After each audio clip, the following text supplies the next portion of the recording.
All right, now we move into the part of this case where the official information simply runs out and the unanswered questions take over.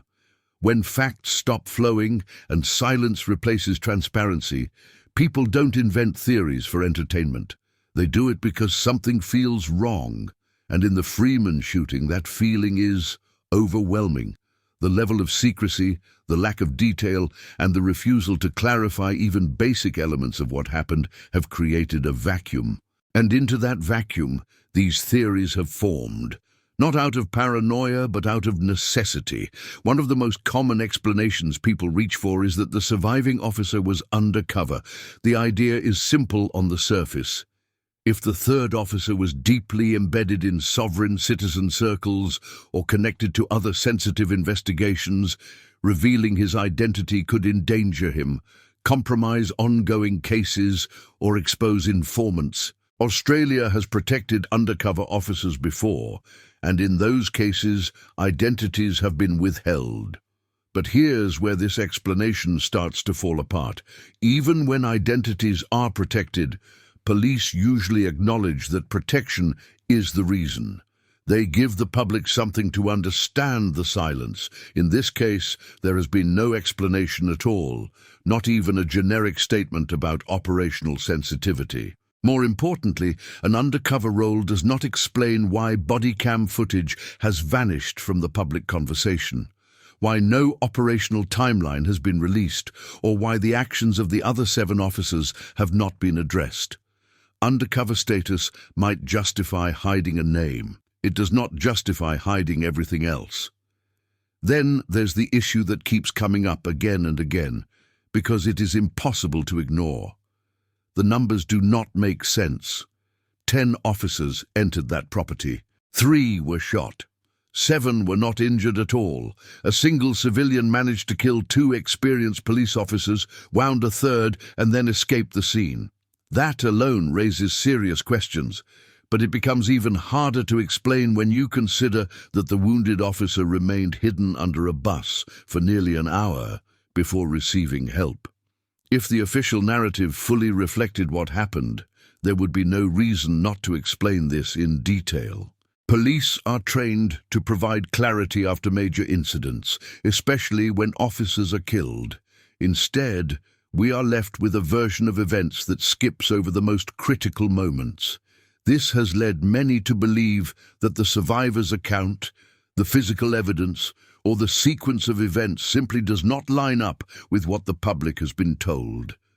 When narratives don't align internally, silence becomes a way to prevent contradictions from being exposed. The absence of body cam footage is not just suspicious, it is foundational to every other theory. Body cameras are not optional during high-risk operations. They are policy. 10 officers on a rural warrant involving a known hostile individual should mean 10 recordings. Footage from different angles, audio of commands, reactions, movement, confusion, gunfire. That footage would answer most of the questions the public is asking. It would show how the officers entered, where they were positioned, how shots were fired, and why rescue was delayed. The fact that not a single frame has been released and that police refuse even to confirm whether the footage exists strongly suggests that what is on those recordings does not support the official version of events. Authorities do not withhold evidence that clears them. They withhold evidence that complicates their story. Another theory that refuses to go away is the possibility that Freeman was tipped off. Observers have noted that his actions suggest preparation rather than surprise. This is not a minor detail. If Freeman knew police were coming, then officers were walking into a situation they did not control. A tip-off could come from many places. It does not have to be malicious. It could be careless communication, loose information shared too widely, or someone speaking out of turn. But if there was any indication that Freeman had advance warning, and if that is visible on body cam footage or radio traffic, the consequences would be devastating. It would mean that internal failures directly contributed to the deaths of 2 officers. That kind of revelation would not only destroy careers, it would permanently damage public trust. In that context, the silence surrounding this case begins to look less like caution and more like containment. What ties all of these theories together is not speculation, but the pattern of what is missing. Names are missing, footage is missing, timelines are missing, explanations are missing, and the longer that absence continues, the harder it becomes to believe that it is accidental. Silence, in cases like this, is not neutral, it is a decision. And every day that decision remains in place, it reinforces the belief that the full truth of what happened at that property would raise questions that authorities are not prepared to answer publicly. The theory that makes people the most uncomfortable is the one that rarely gets said out loud, even though it explains more than almost any other possibility.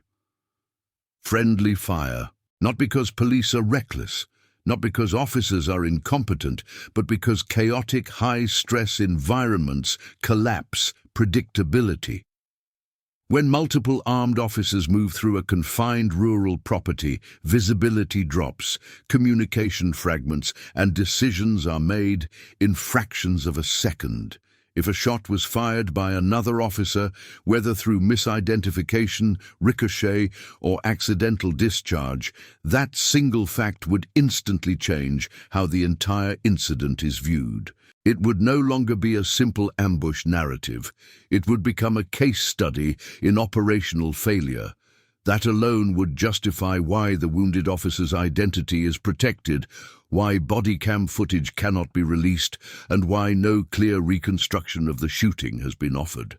Friendly fire would not just be embarrassing, it would be legally explosive.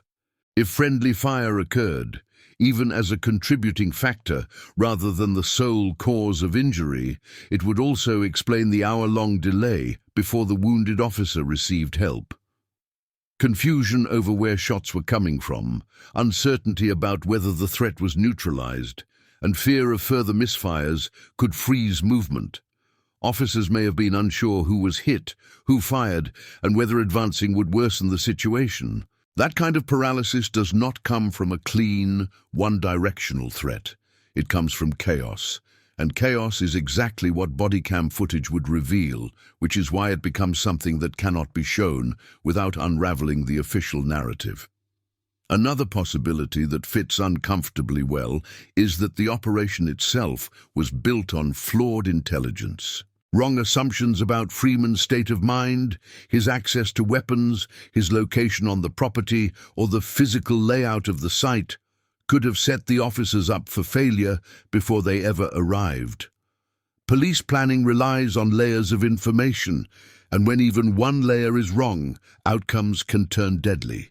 If it later became clear that officers were sent into a situation with incomplete or inaccurate intelligence, responsibility would shift upward, away from the individual officers and toward command decisions. That kind of failure is rarely acknowledged publicly because it opens the door to legal liability and institutional accountability. In that context, silence becomes a way to prevent questions about who approved the operation and on what basis. There is also the issue of what happened after the shooting, not just during it. The complete lack of information about the 7 uninjured officers is not normal. In other incidents, police are quick to confirm whether officers are on leave, stood down, or cleared. Here, there has been nothing, no reassurance, no explanation, no indication of whether internal reviews are underway. That silence strongly suggests that disciplinary or investigative processes may be happening quietly, behind closed doors. If those officers failed to follow procedure, hesitated when they should have acted, or misunderstood commands, those details would be deeply damaging if made public. Silence protects not just individuals, but the institution itself. Some believe the truth may be even broader than a single failed operation.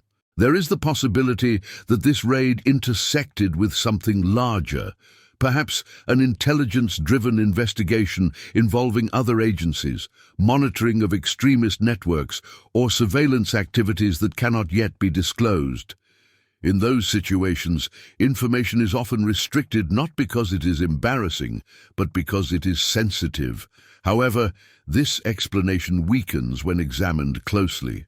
Even in complex operations, there is usually a basic narrative provided to the public once officers are killed. The absence of even minimal transparency suggests that sensitivity alone is not the issue. Damage is. When all of these theories are placed side by side, a pattern emerges. Each one points toward a version of events that is far messier, more chaotic and more human than the clean story implied by official silence. None of these theories require malice. None of them require conspiracy. They only require the acceptance that something went wrong and that the truth of that failure is too destabilizing to release. This is why the case feels unresolved, even months later. It is not because investigators lack information. It is because the information they have creates more problems than solutions. The most telling detail remains the same one that started this entire discussion. A wounded officer lay hidden under a bus for nearly an hour. That is not a footnote. That is the heart of the mystery. Something prevented immediate rescue. Something created hesitation. Something disrupted command and control. Whether that something was friendly fire, bad intelligence, internal confusion, or a breakdown in communication, it points to a reality that cannot be reconciled with the story the public has been given. In cases like this, silence becomes its own form of evidence. Not proof of wrongdoing, but proof of discomfort. Proof that explanations exist, which authorities are unwilling to voice. The longer that silence continues, the more it reshapes public trust. Because people do not expect perfection from police, but they do expect honesty. And when honesty disappears, questions multiply. Eventually, something will surface. It always does. A document, a court filing, a leaked recording, a whistleblower, or a journalist who refuses to let go. When that happens, the narrative will shift overnight. Until then, all we have are the gaps, the missing footage, the unnamed survivor, and a story that feels carefully edited rather than fully told. And that is why this case refuses to rest.